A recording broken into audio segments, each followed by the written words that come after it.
अस्सलाम वालेकुम बच्चों, आज 8वीं जमात के इंग्लिश के एक नए लेसन के साथ आपके सामने हाजिर हैं। यह वीडियो मुंबई महानगर पालिका के वर्चुअल क्लास की तरफ से पेश किया जा रहा है। मैं Ansari Rashid Akhtar 8th standard English के एक नए लेसन के साथ। तो चलिए शुरू करते हैं आज का हमारा लेसन।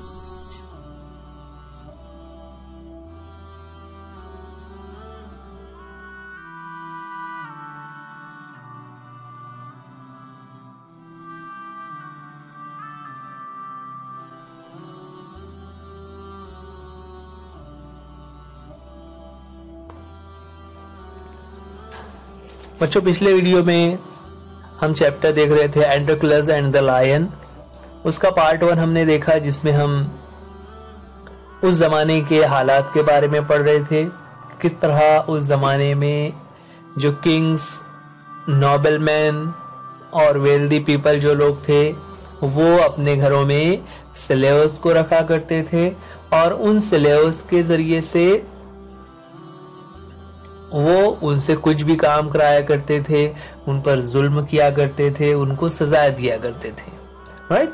इसी तरह हमने देखा था, अगर आपने पार्ट 1 नहीं देखा है तो ऊपर ये जो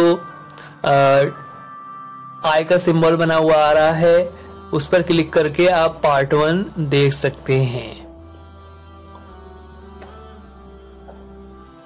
यहां पर हम शुरू करने जा रहे हैं part 2।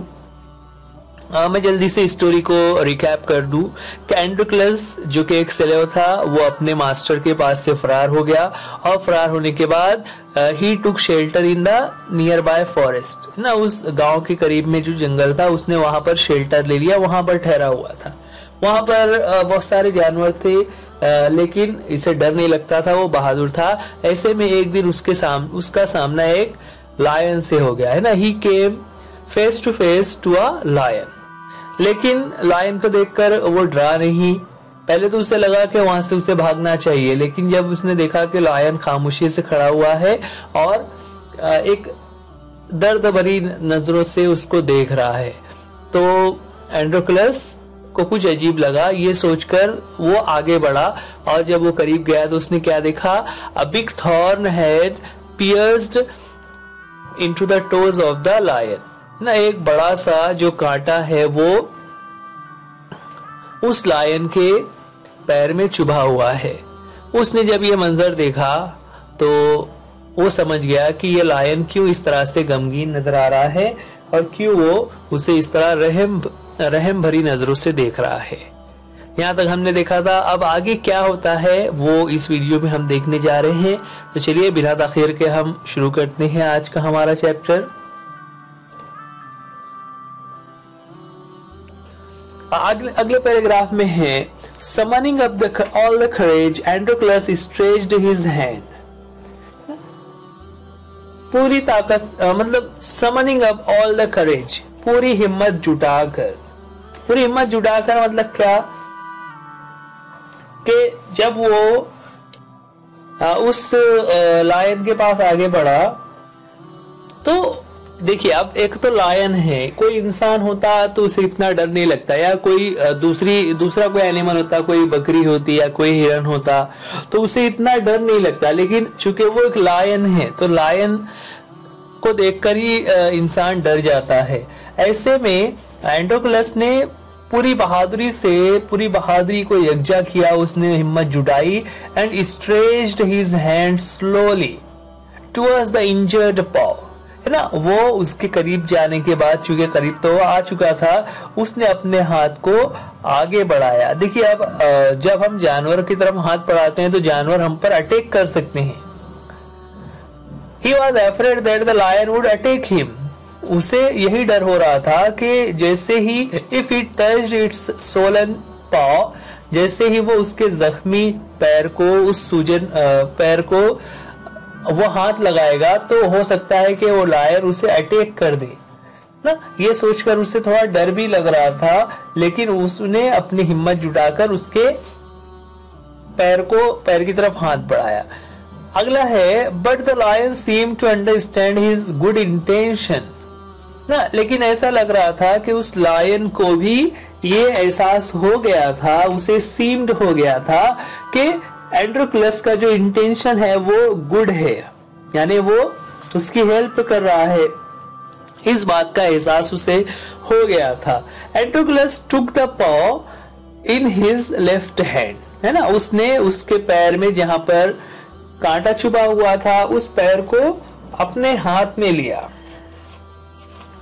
डेफली he pulled out the thorn, है ना। डेफली, देखिए डेफली एक नया वर्ड है। डेफली का मीनिंग क्या होता है, तो हमारी बुक में उसका मीनिंग दिया हुआ है। डेफली यानी महारत के साथ, यानी बिल्कुल जिस तरह से, चूंकि वो एक स्लेव था, है ना, स्लेव होने की वजह से उसको मालूम था काम किस तरह से किया जाता है, तो उसने बहुत ही महारत के साथ बिल्कुल संभाल कर उस थॉर्न को पुल्ड आउट किया, उसके पैर में से निकाल लिया। Then tearing a piece of his own clothing, अब देखिए जाहिर सी बात है कि वो कांटा छुपा हुआ था, कांटा निकाल लेंगे तो वहां से खून बह रहा होगा। ऐसे में उसने क्या किया, tearing a piece of his own clothing, उसने अपने कपड़े में से एक छोटा सा टुकड़ा निकाला। The kind man bound the Lions injured पॉ, और उस इंजर्ड पॉ को, यानी जो लायन का पैर जिसमें कांटा चुभा हुआ था, जिसमें से खून निकल रहा था, उसमें बाउंड अप कर दिया, मतलब उसमें बांध दिया, मतलब इस तरीके से उसकी मरहम पट्टी कर दी। और मरहम पट्टी करने के लिए उसके पास कोई पट्टी तो थी नहीं, उसने क्या किया, अपने ही कपड़े में से थोड़ा सा एक पट्टी फाड़कर उसको उस लायन के पैर पे बांध दिया। To his surprise and wonder, the lion then licked his arm as if to show gratitude.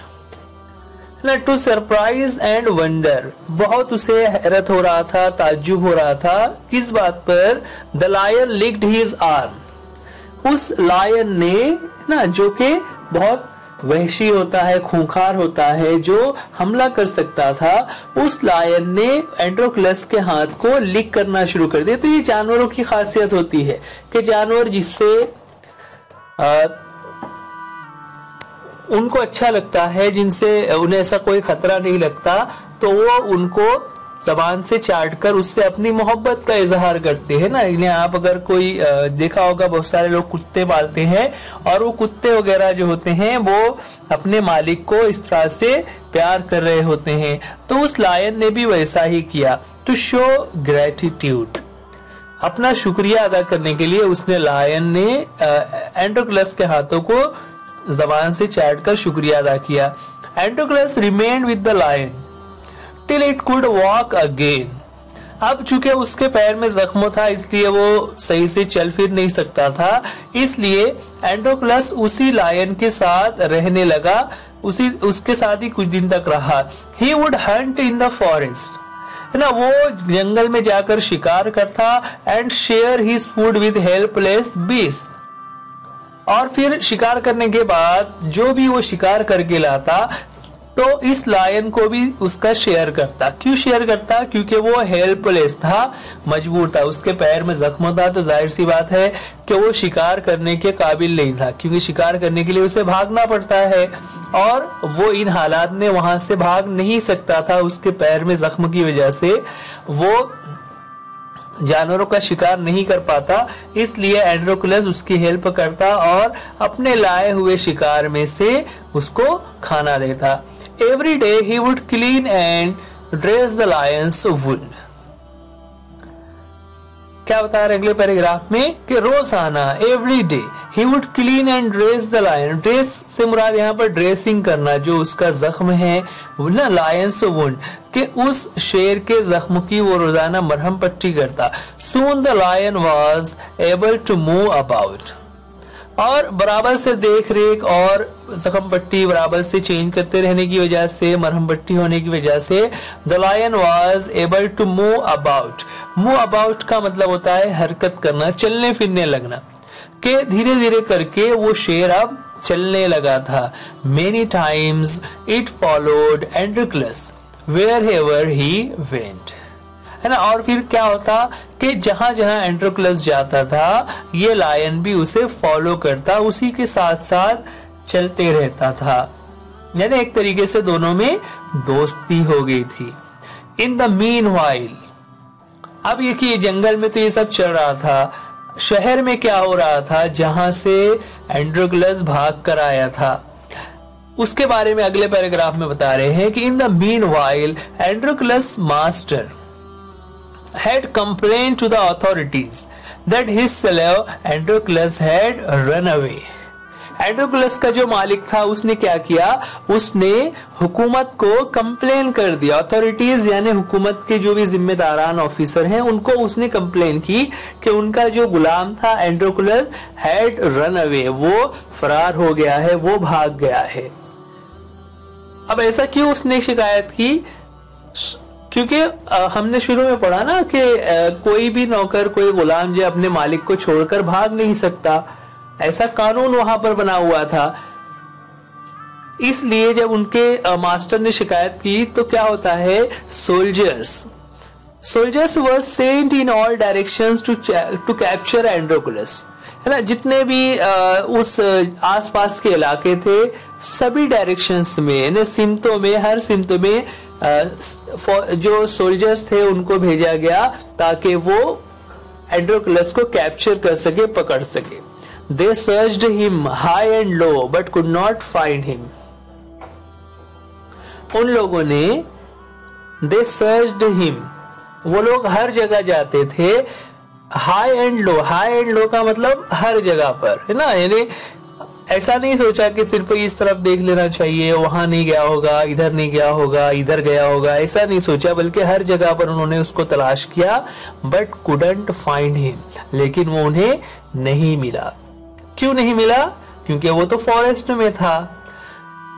आगे है, at last they came to the forest where Androcles lived, आखिरकार वो लोग फॉरेस्ट में आ गए जहां पर एंड्रोक्लस रह रहा था। It so happened that Androclus had gone out alone that day while the lion rested near the cave. है ना, उस दिन क्या हुआ, इत्तेफाक ऐसा, जैसे अभी हम लोग ऊपर पढ़ रहे थे कि एंड्रोक्लस जहां जहां जाता था लायन उसके पीछे पीछे आता था, लेकिन उस दिन ऐसा हुआ कि एंड्रोक्लस शिकार के लिए अकेले गया था और लायन, चूंकि वो अभी भी पूरी तरह से सेहतयाब नहीं हुआ था, तो वो अपने केव के पास, अपने गार के पास रेस्ट कर रहा था, वहीं पर बैठा हुआ था। Both of them fell into the hands of the soldiers. अब चूंकि दोनों अलग अलग थे, एंड्रोक्लस जंगल में शिकार के लिए गया हुआ था, लायन वहां पर बैठा हुआ था, और जो सोल्जर्स थे वो एंड्रोक्लस को तलाश कर रहे थे। अच्छा, एक दो सोल्जर्स नहीं थे, बल्कि वो कई ग्रुप की शक्ल में अलग अलग घूम रहे थे। तो दोनों ही सोल्जर्स के हाथ में लग गए। हाथ में लग गए से मुराद कि दोनों को सोल्जर्स ने पकड़ लिया, दोनों सोल्जर्स के हाथ में लग गए। The soldiers took them back to the city, और फिर दोनों को पकड़कर उन सोल्जर्स ने वापस शहर में लेकर आ गए। They put Androclus in chains in a prison and the lion was caged. ना, दोनों को कैद कर लिया गया, एंड्रोक्लस को चैन पहनाकर, चैन यानी जंजीरें उसके हाथ में बांधकर उसे प्रिजन में डाल दिया। Prison means jail. And the lion was caged, lion को केज यानी पिंजरे में डाल दिया गया।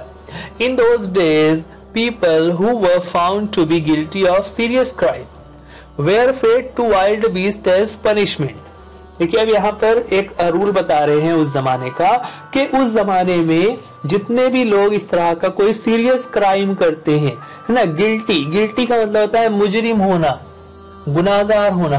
तो अगर कोई शख्स ऐसा कोई गुनाह करता है, ऐसा कोई जुर्म करता है जो बहुत सीरियस है, तो उसकी सजा क्या होती, they were fed to wild beast as punishment. उसकी सजा ये होती कि उसे जंगली जानवरों के खाने के तौर पर उसे डाल दिया जाता है। यानी किस तरह से किया जाता था कि एक खुली जगह पर उस शख्स को छोड़ दिया जाएगा और जानवर जो पिंजरे में कैद है उसे छोड़ दिया जाएगा कि जाकर वो उसे खा ले, उसका शिकार कर ले।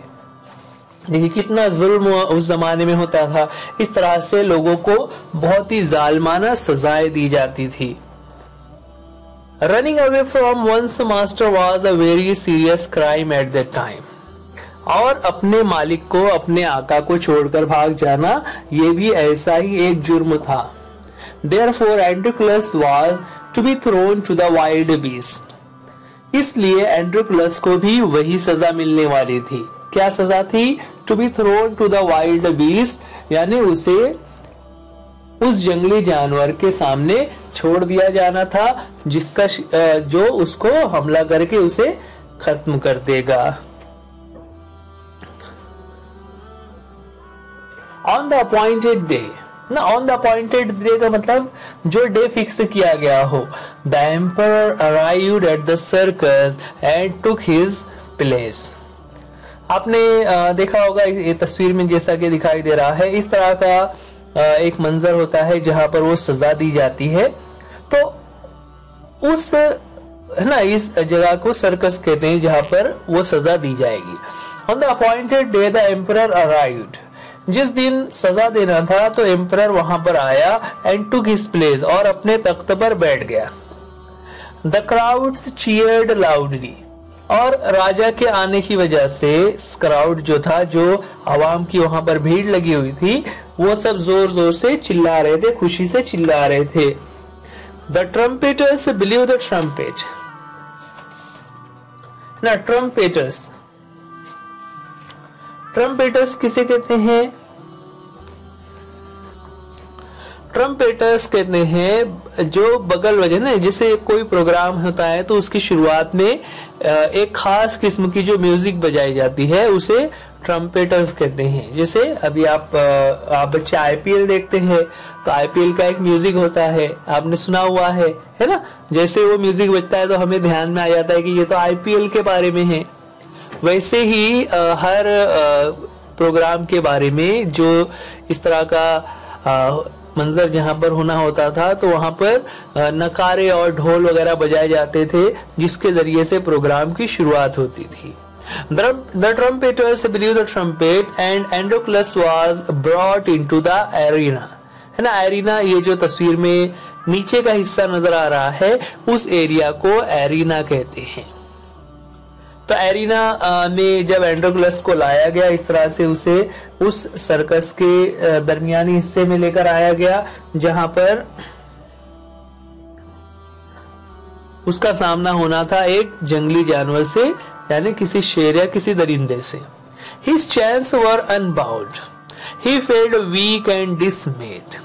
है ना, His chains were unbound। Bound का अपोजिट हो जाता है अनबाउंड। अनबाउंड का मतलब होता है यहाँ पर खोल देना, उसकी चैन खोल दी गई। He felt weak and dismayed। वो चूंकि जेल में बंद था इसलिए वो अपने आप में कमजोरी महसूस कर रहा था। एंड डिसमेड, डिसमेड का मतलब होता है टू बी फ्राइटन। उसे डर भी लग रहा था क्योंकि उसे मालूम था, क्या मालूम था? He was certain that this was the last day of his life। उसे इस बात का एहसास था कि ये मेरी जिंदगी का आखिरी दिन है ना, क्योंकि अभी वहां से कोई जानवर आएगा और उस पर हमला करके उसको खत्म कर देगा। ये सोचकर वो बहुत ज्यादा उदास हो रहा था। At the opposite end a gate was raised and a ferocious lion was released into the arena. जिस जगह पर एंड्रोक्लस खड़ा था उसके सामने साइड में, अपोजिट साइड में अ गेट वाज रेज्ड, एक गेट जो है उसे खोला गया। और जैसे ही गेट वहां खोला गया, अ फेरोशियस लायन, फेरोशियस यानी बहुत ही खूंखार, गुस्से वाला लायन वहां से निकला और वो उसी एरिना में आ गया, उसी अखाड़े में आ गया जहां पर एंड्रोक्लस पहले से मौजूद था। It had been kept hungry to make more ferocious.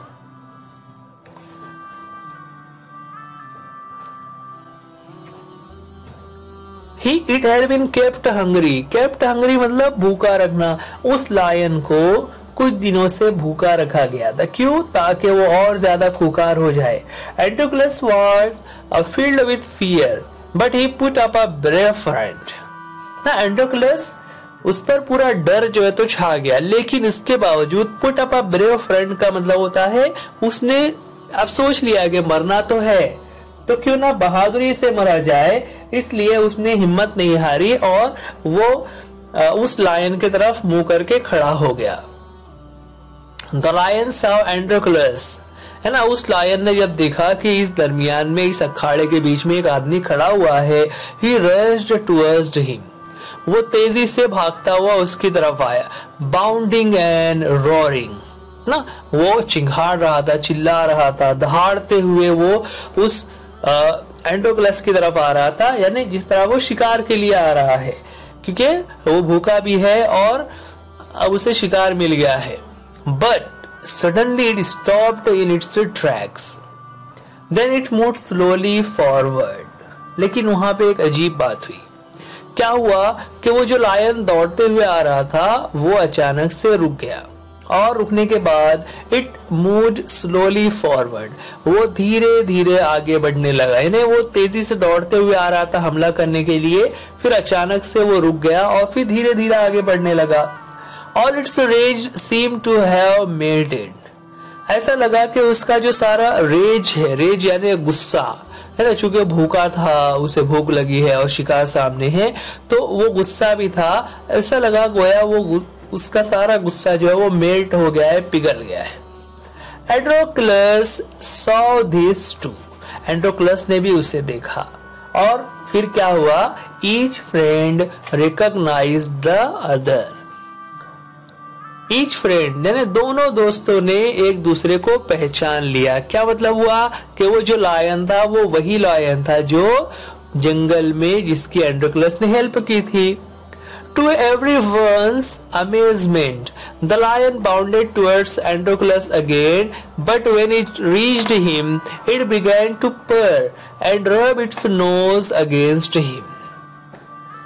To everyone's amazement, amaze कहते हैं हैरत की बात को, कि सबको बहुत हैरत हुई। किस बात पर? The lion bounded, कि वो जो शेर था वो बाउंडेड यानी भागते हुए, छलांग लगाते हुए एंड्रोक्लस की तरफ बढ़ रहा था।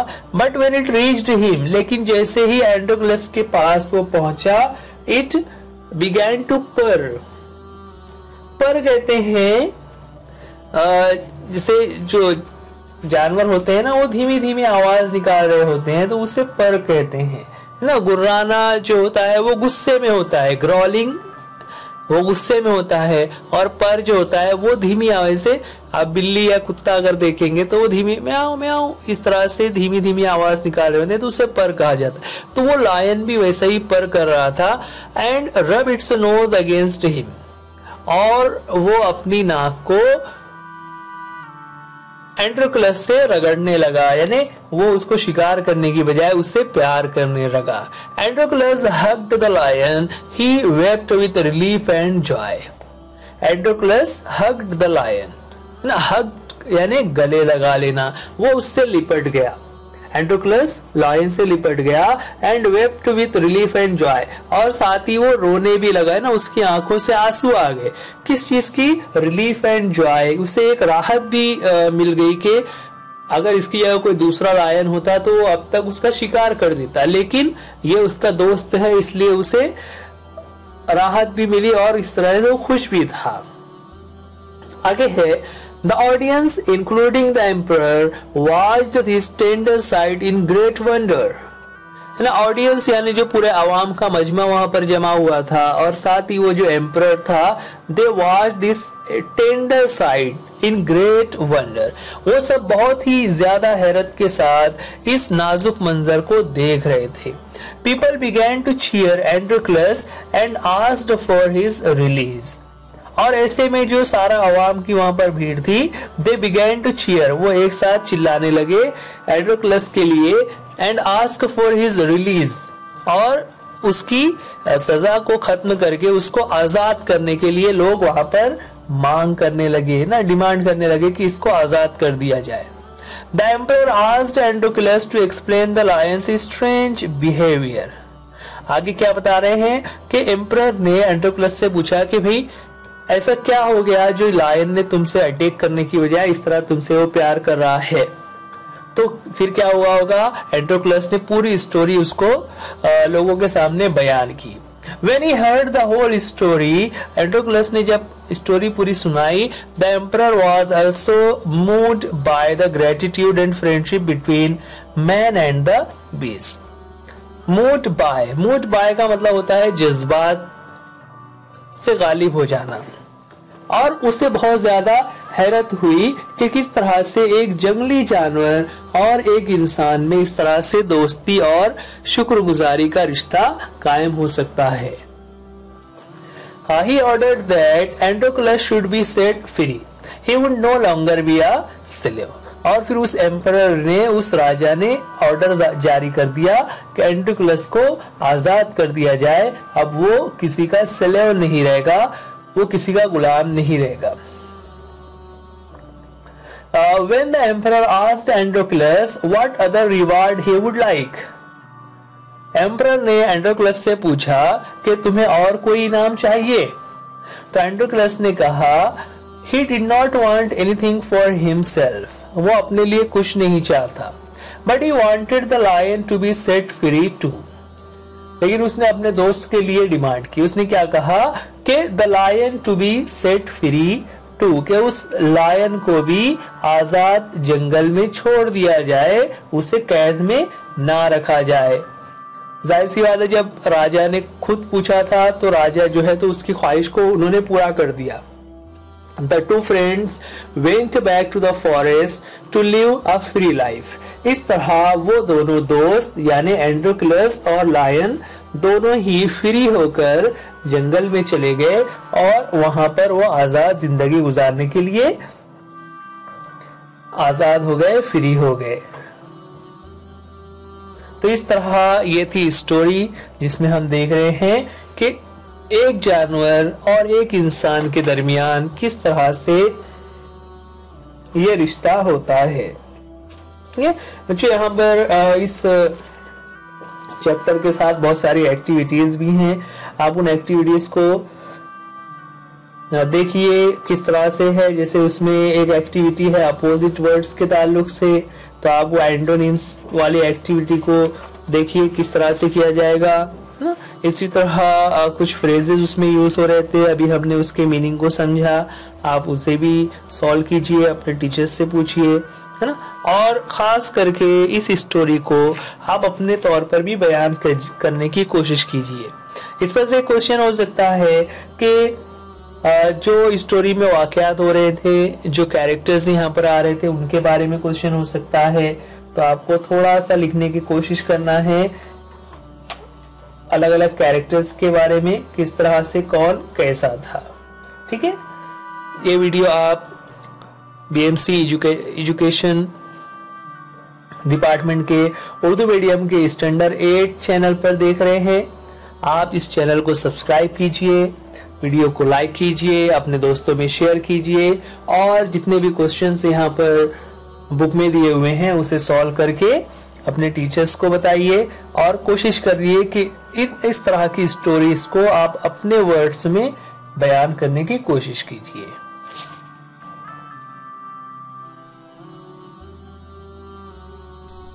जो आज के लिए इस वीडियो में इतना ही। उम्मीद करते हैं ये लेसन आपको समझ आ गया होगा। वीडियो देखने के लिए थैंक यू। अल्लाह हाफिज, गुड बाय।